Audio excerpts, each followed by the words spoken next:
Okay, it says I'm going live.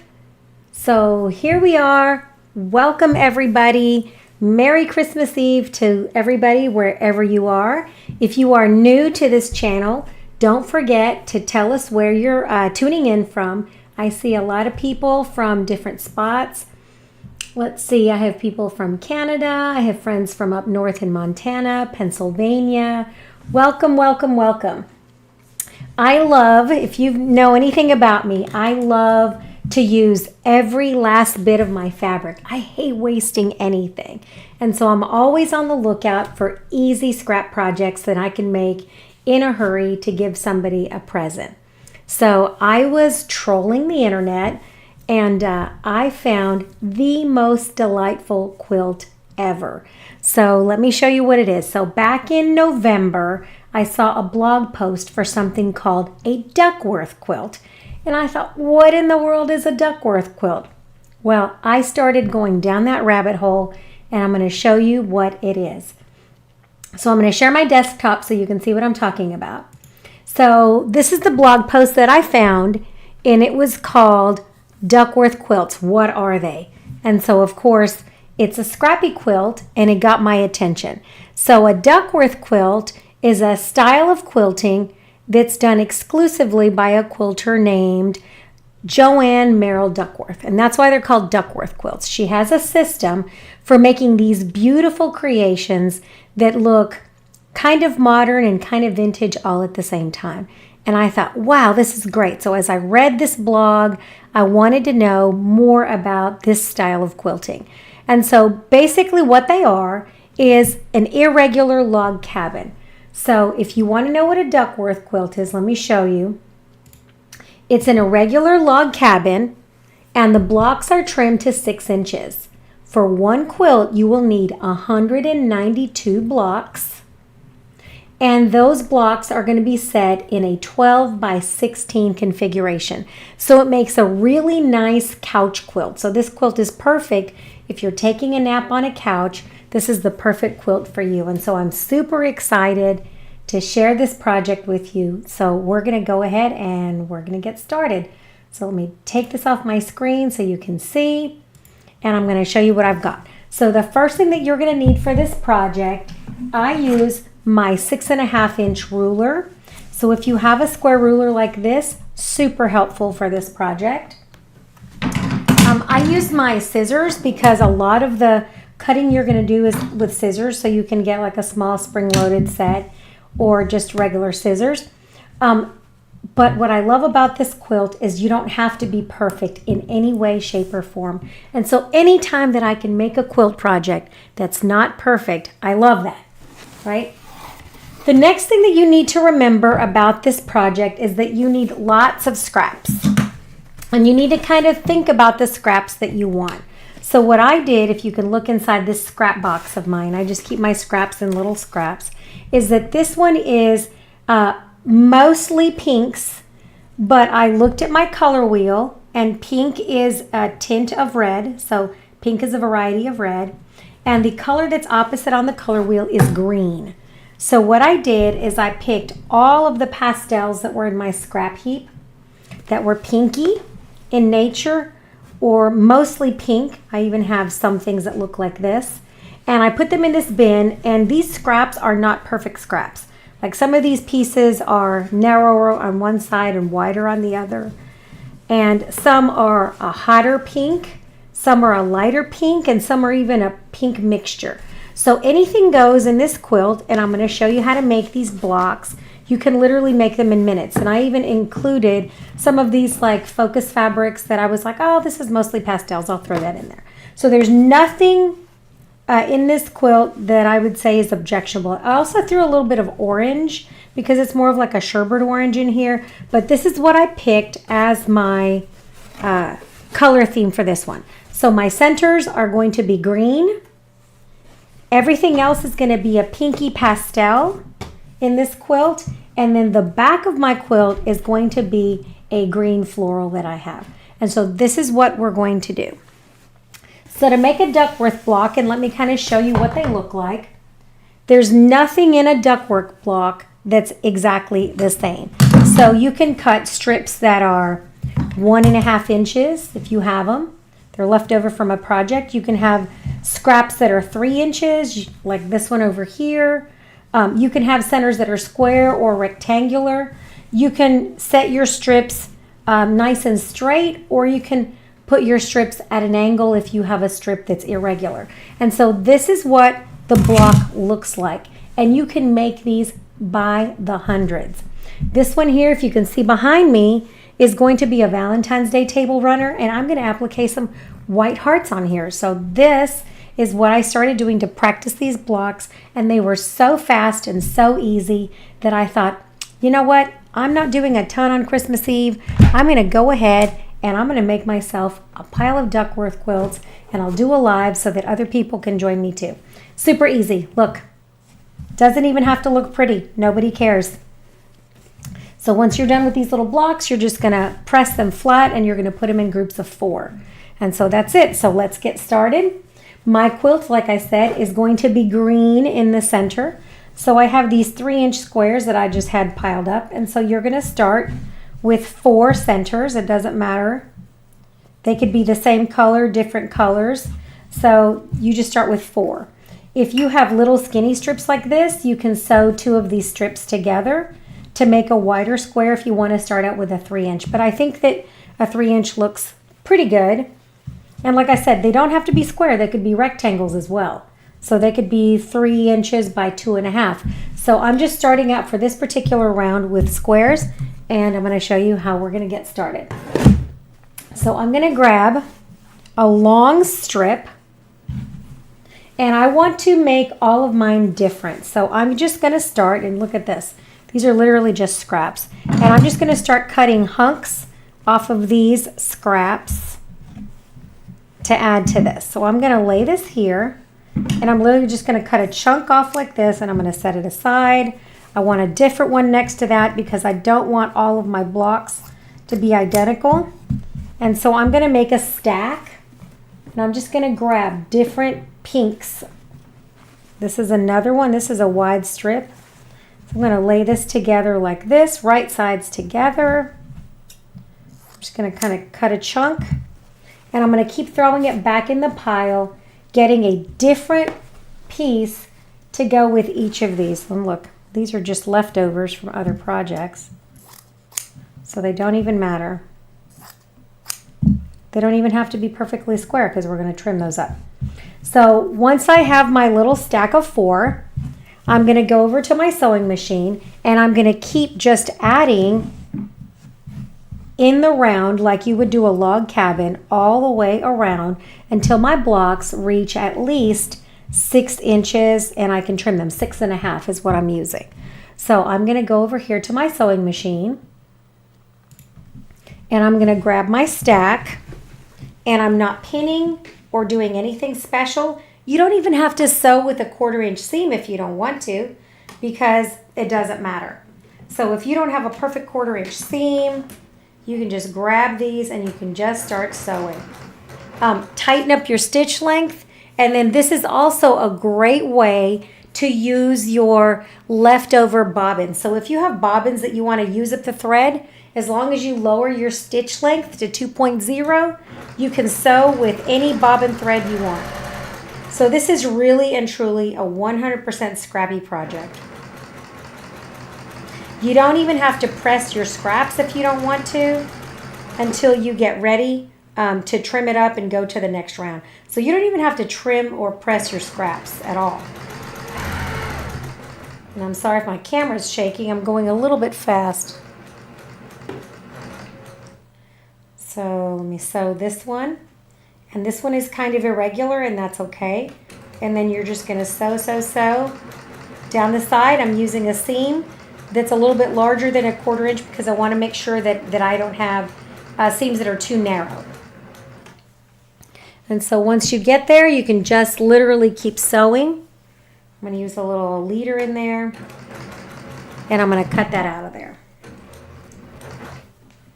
And so once you get that first round, then you're going to bring these over to your sewing machine, and you can chain piece, 20 blocks of these at a time.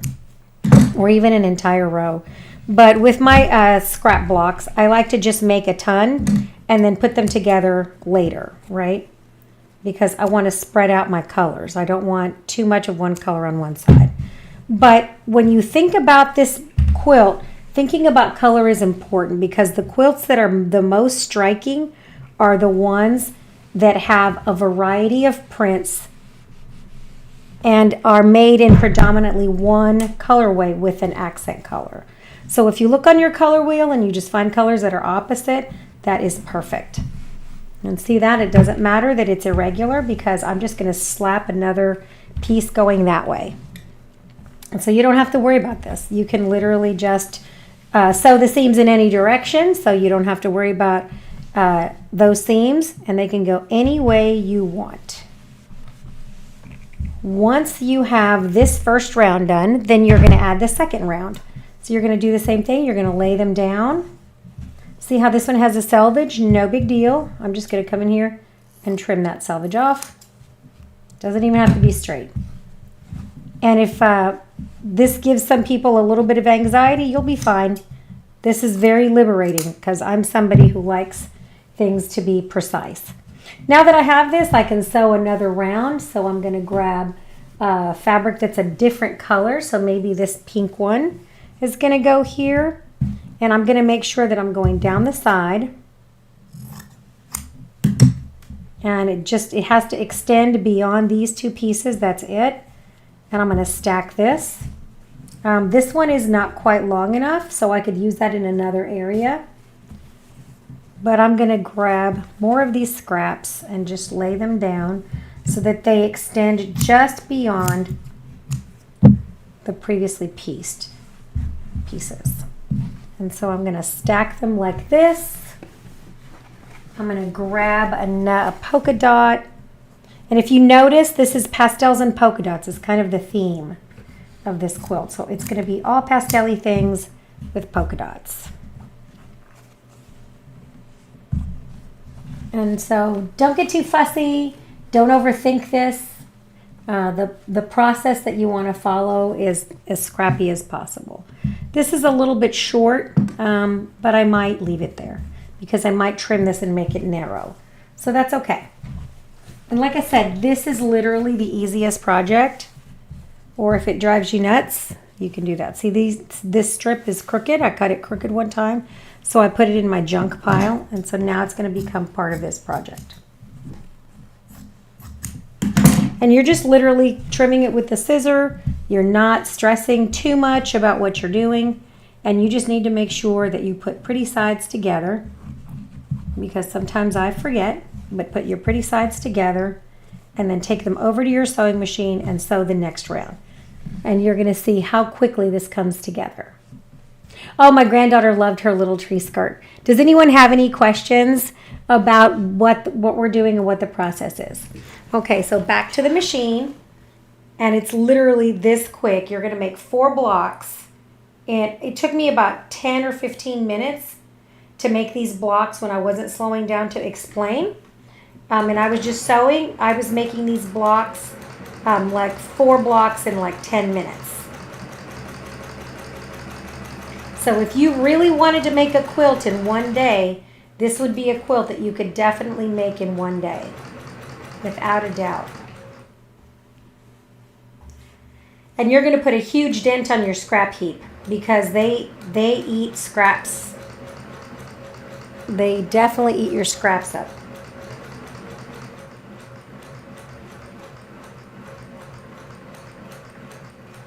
Look, I'm not even holding them. I'm just letting them do their thing.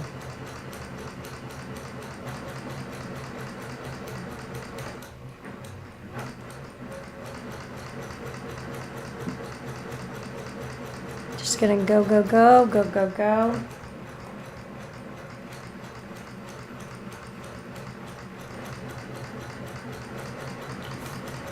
And you're not even gonna stop. You can flip them and sew from either direction.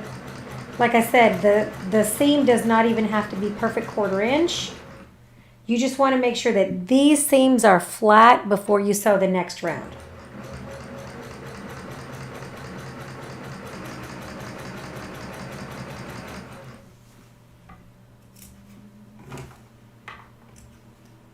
super, super easy. Look at this.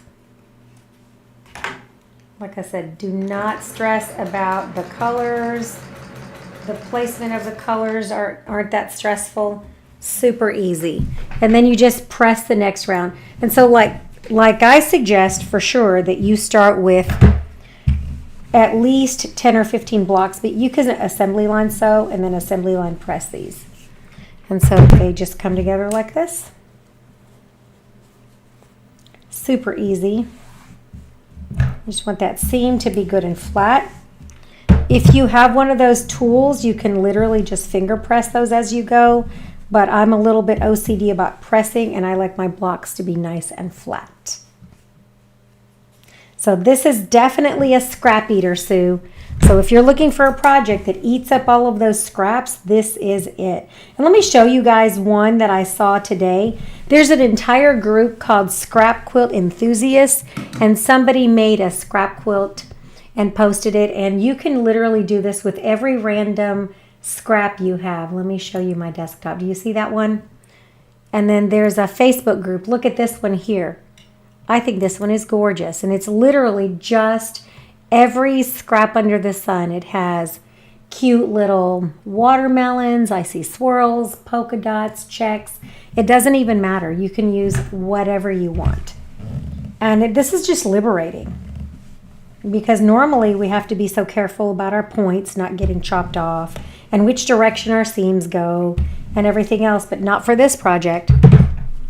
And so then every now and again I stop and I look at my ruler and I see how many more strips. So this one is going to need a strip on 3 more sides, and so there I just keep going. So I'm going to find strips that I can put on the other sides. And so maybe for this one I want a slightly darker strip.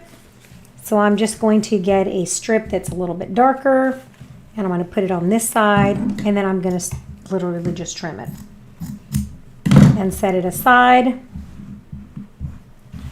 And I'm going to do maybe another one with a dark side. So if I look at my ruler, this one definitely needs one on this side. So I'm going to lay that strip there. And all of these strips are jelly roll strip size. So all of mine are 2.5 inch. Every now and again, I have a strip that may be a little bit wider than that, like a 3 inch for a binding. And so you're just going to lay them over here and do assembly line. This is a great thing to do while watching junky TV. So if you like romantic comedies like I do, I love a good rom-com. You can watch a junky rom-com while you're doing these. This is a great project for that. If you get distracted, it doesn't even matter. I need to make sure that I'm sewing around my center and not leaving my center out to the side. But guess what? If I leave it out to the side, it doesn't matter. And so this is the same exact process I followed before. And now I'm going to sew the next round. How do I know what side the new strip goes on? It's kind of like a log cabin. I want to make sure that I'm sewing at least on the opposites of each one. Or you can sew clockwise. So I can sew like this, then sew the next piece here, the next piece here, the next piece here. That's kind of this way. I started here and I went here, here, and I'm going in this direction. But it doesn't really matter, really. I can sew it on this side. I just need to make sure that I'm trapping my green as close to the middle as possible. And so that's it. You don't even have to be picky about which direction you go unless you want to.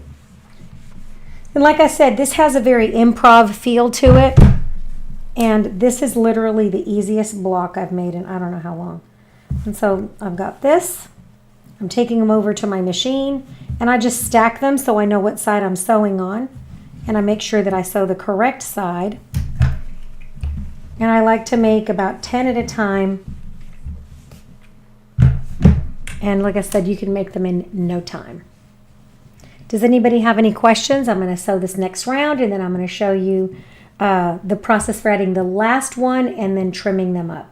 So let me take you over to my sewing machine. I just leave my stack right here to the side, and I just literally grab one at a time. I never stop.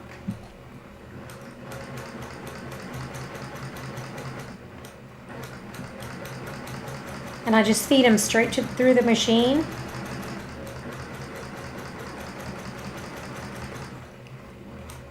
And you don't even have to keep your seam straight. This is a great project for somebody who's learning to sew. Maybe you have a teenager that wants to take up quilting. That's when I started quilting, when I was in junior high. I started quilting. I want to put this on this side for sure. And so this would have been a great project for me to start with because it's not fussy at all.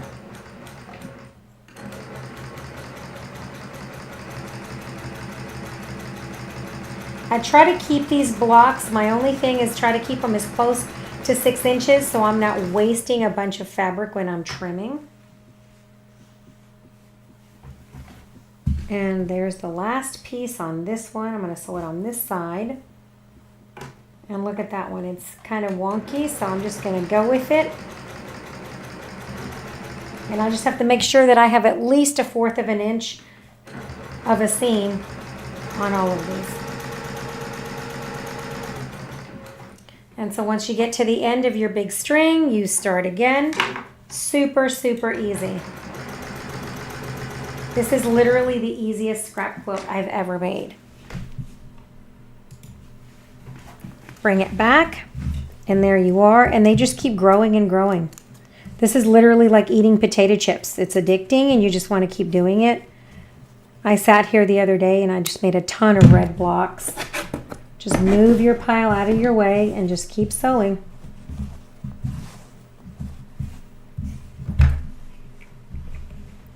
The hearts, how am I going to do my hearts? I'm going to applique hearts onto my red beside me. I'm going to make bright white hearts and I'm going to applique them on there so that you can enjoy them. And so it's going to be my Valentine's Day table runner. If you go to my my website, there are tons of applique shapes that you could use in there. There's an applique shape that goes with my gnomes for February. So if you wanted to download some extra hearts, there's some that you could find on my website. I have so many resources on there, and they're all free. So look at this. Then I start going like this. And now the last thing that I want to do is I just want to make sure that I'm putting this center, this green in the center. So I know that on this side, I need to put a strip. I need to put a strip on this side. I need to put a strip on this side. And then I need to put a strip on this side before I start trimming. And so I'm just going to find a strip. They can be the same, different. It doesn't even matter. In this case, I'm going to find this is a cute little pink. And I'm just going to chop it off. And these are literally all just leftovers from different projects that I've been saving in a box. Some of these are leftover binding. Some of these are strips that I cut wrong because I wasn't paying attention. And I hate wasting anything.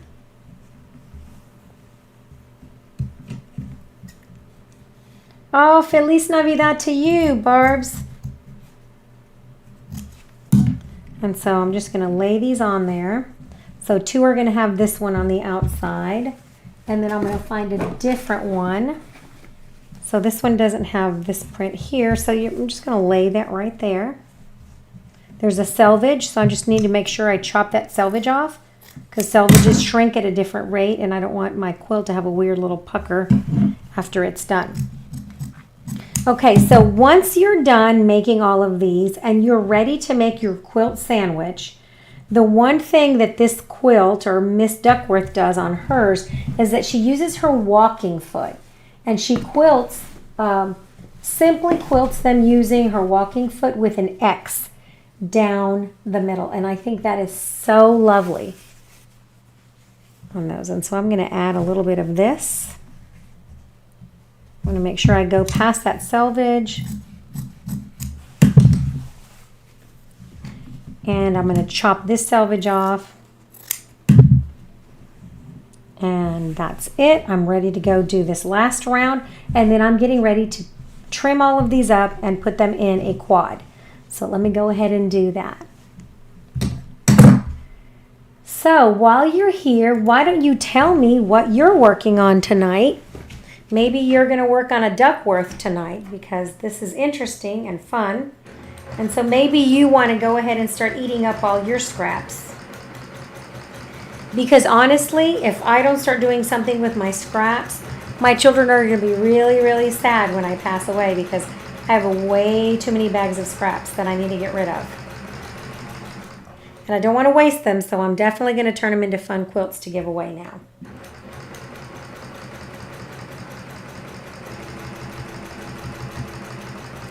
So if you're in my circle of love and you're somebody I care about, you may have a scrap quilt very near into the future coming your way.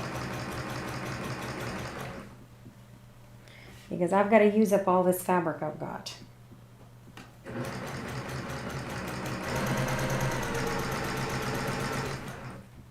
And just peek underneath every so often, make sure that it's got a good healthy seam. That's my only thing, is make sure that the seam is completely, your pieces are completely sewn together. See how this has a gap right here?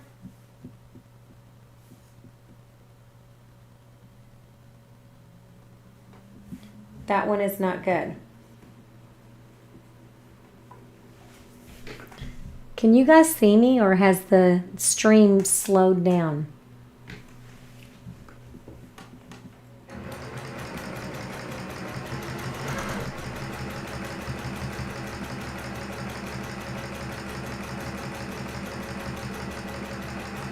All right.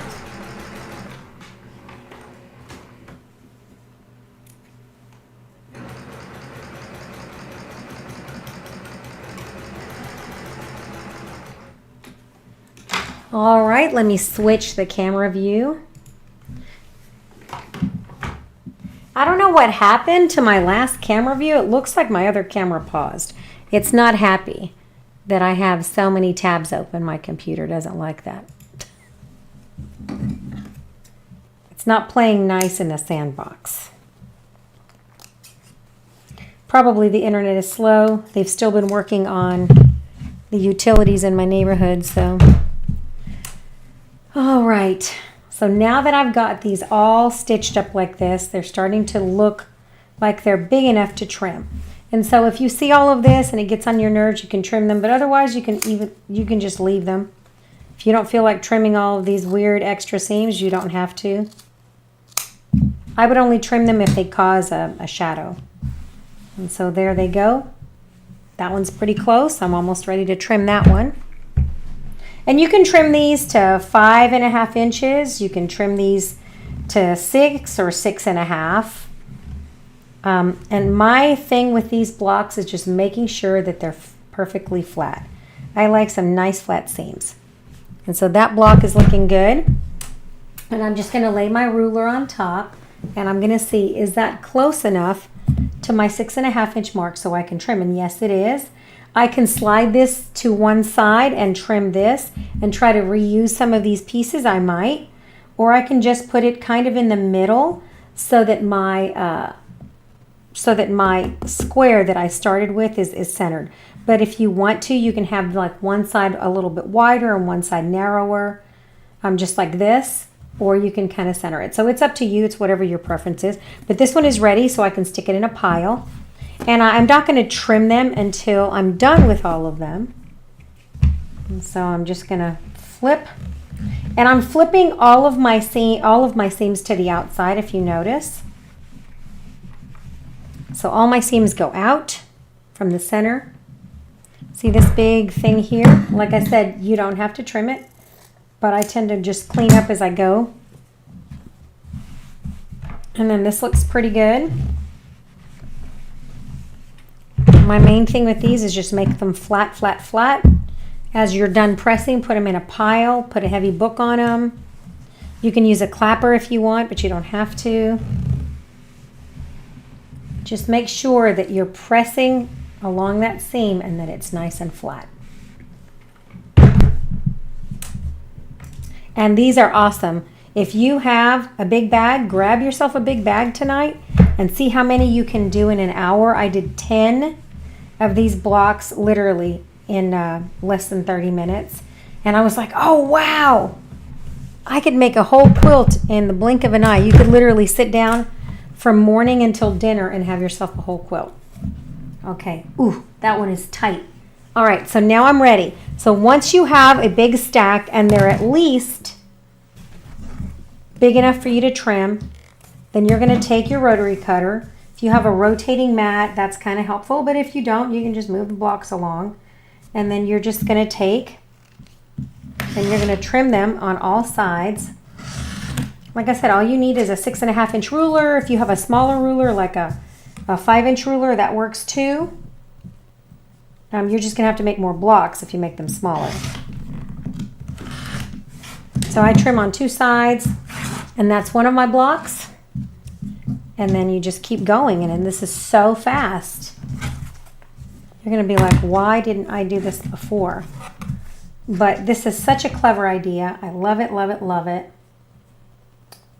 And like I said, if some of my blocks are just a skim off, it's fine.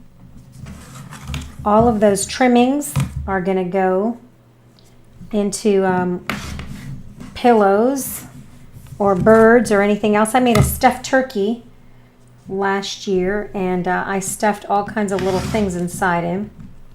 And so if you make stuffed animals for grandkids or bears, you can stuff all of those little bits in there. And like I said, these don't even have to be perfect. And you're just going to take and literally trim away anything that you don't like. I can trim more of that hot pink on there, so I want it skewed over to this side because that gives me bigger scraps to stuff in a bear that I'm going to be making. So Mr. Bear will get those. And so this one is now off center a little bit. And then I have one more to trim. And I had one that was a little bit wider, so it had more hot pink. So this one I'm going to trim in this direction and leave more of this pastel pink. And that's it. Look at how easy this is. These are so much fun. Just trim 2 sides, flip it around, and trim the other 2 sides. And you're going to be like, wow, super easy. So now that I have 4 of these, I'm just going to take and I'm going to put them together.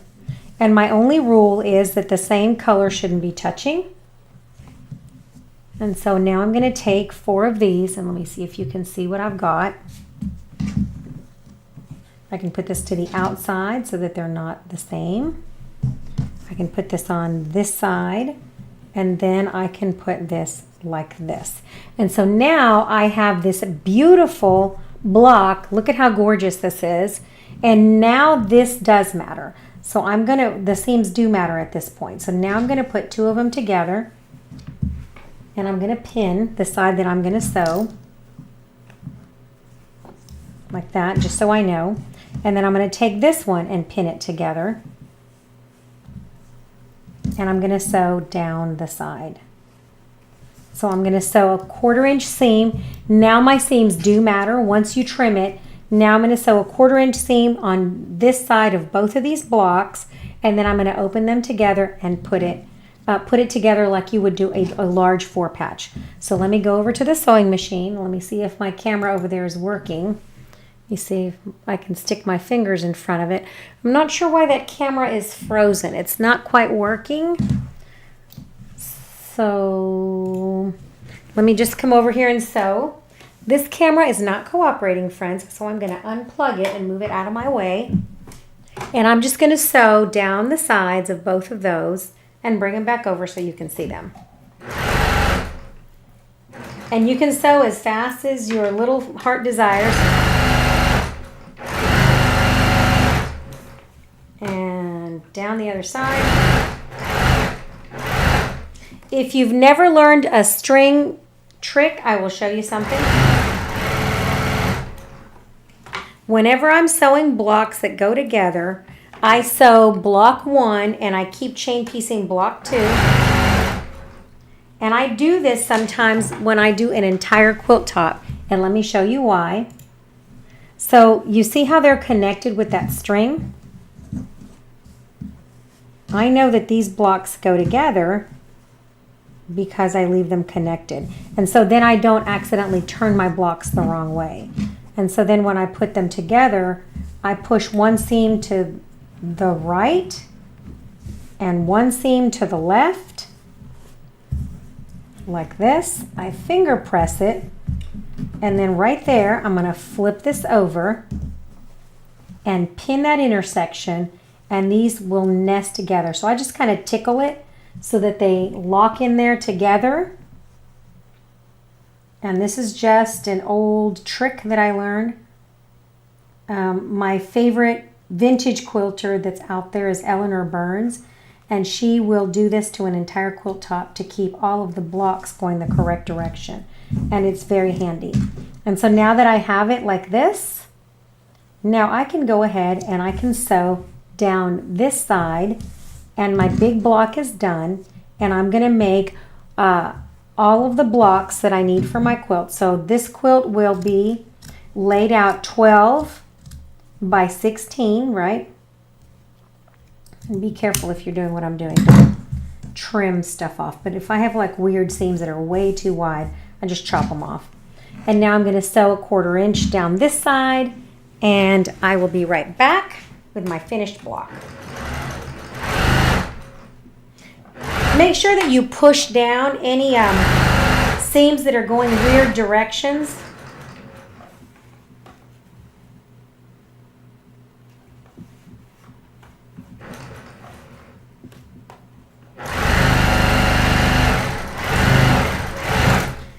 Getting your seams twisted is the only thing you need to worry about. Keep them flat. And now that my block is finished, ta-da! I'm going to open it up. And guess what? If your center isn't perfectly matched, it doesn't matter. But I like them like this because they lay flat. So now I have one seam going this way, one seam going that way, and I'm going to swirl my seam right here so that it lays nice and flat. I'm going to pop it open, and then I'm going to press this from the back a little bit, and then I'm going to bring it to the other side, and I'm going to turn that seam so that it's flat. And guess what? I'm going to hit this with a little bit of starch from the back, and that helps me to kind of flatten my seams the way I want, because when fabric is wet, it's easy to stretch and to manipulate, and it wasn't cooperating. So I just hit it with a little bit of starch. Now I'm going to lay that flat. Careful not to stretch it. Just make sure I open it so that it doesn't have a pucker. And then I will press this baby perfectly flat, and now I'm ready to add it to my pile of scrappy blocks for this quilt. And when this is done, I promise you that a little girl in my life is going to really, really love this. So look at that. That's it, friends. This is literally the easiest scrap quilt you're ever going to make. Look at how pretty this turned out. And you don't really have to think about it. You just have to put all your scraps in a pile. I sorted mine dark, medium, and light so that you get a variety of dark pinks, lighter pinks, medium pinks, and all of my centers are going to be green, and then the back is going to be green. And this has a 1980s vibe to it, right? Like pink and green was the hot color in the 80s. Well, that color's coming back. All right, friends, if you don't have any questions, please share this video with any of your scrap-loving friends. I'm going to be doing a series next year, and I'm going to be sharing all kinds of super duper easy scrap blocks that you can literally make with a 6.5 inch ruler. And so if you love all things scrappy, we're going to be busting those scraps all of next year. If you are joining us for the Mystery Stars Sew Along, the information is on the website. There's a video that shows you where to find it. Go out there and grab it. I hope you have a wonderful Christmas Eve. Enjoy your family time. this Christmas. I know some of you guys have adult children like I do, so my husband and I are alone on Christmas Eve, and he's in there in the kitchen goofing around while I'm doing this. But when you're done, go ahead and post some pictures on the Facebook page if you have them. I will be happy to enjoy your blocks. I hope you get out there and bust all the scraps that you have floating around in your sewing room. All right, everybody. I hope you have a wonderful, wonderful Christmas. I will see you on Christmas Eve at 6 p.m. to start the Mystery Stars. So that is only, let me see my calendar. That's just a few days away, really. So it's like next Sunday on the 31st. So get out there and have some fun. Enjoy your free time. Make yourself a beautiful scrap quilt. And I will see you guys later. Have a good one. Merry Christmas. Like I said, no handout, no pattern needed. Get out there and have some fun. All right, everybody. Have a wonderful, wonderful holiday. I will see you guys later. Merry Christmas, everyone.